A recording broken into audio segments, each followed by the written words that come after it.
The assumption is that Luis Escamilla is the one that started it all, but really, it's before that.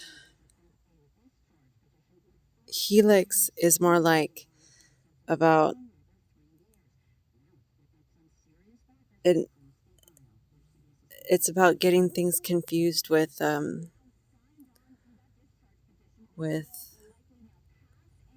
slavery and with the parrot that was inside of the cage, and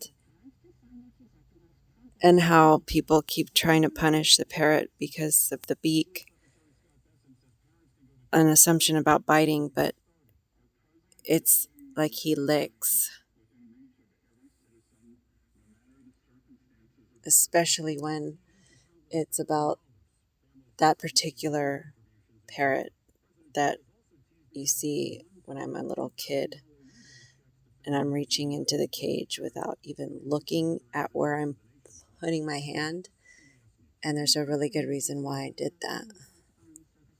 And it wasn't because I wanted to be in his place or switch places with him. It was that I wanted to be there as a as as a in a relationship with him without having to be the cage.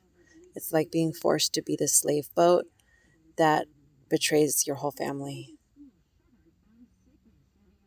And that's why. And the Leonardo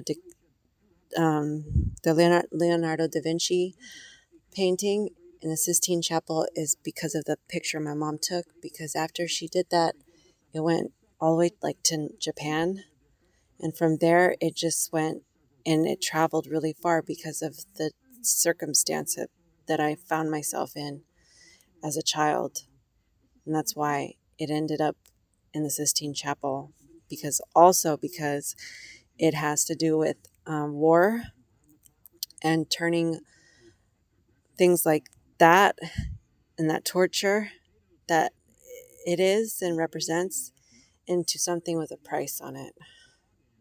And that's why it's sacred, but it's also sacred to the point where it's making an unhealthy relationship to consumption, because it makes it so that no one ever really wants to actually solve the problem, because they're making some kind of unhealthy relationship out of it that they can't seem to eliminate. So, like, for example, communion, you know, it makes wine, and the wine is actually made from torture and from, basically people punching me, turn me into a punching bag.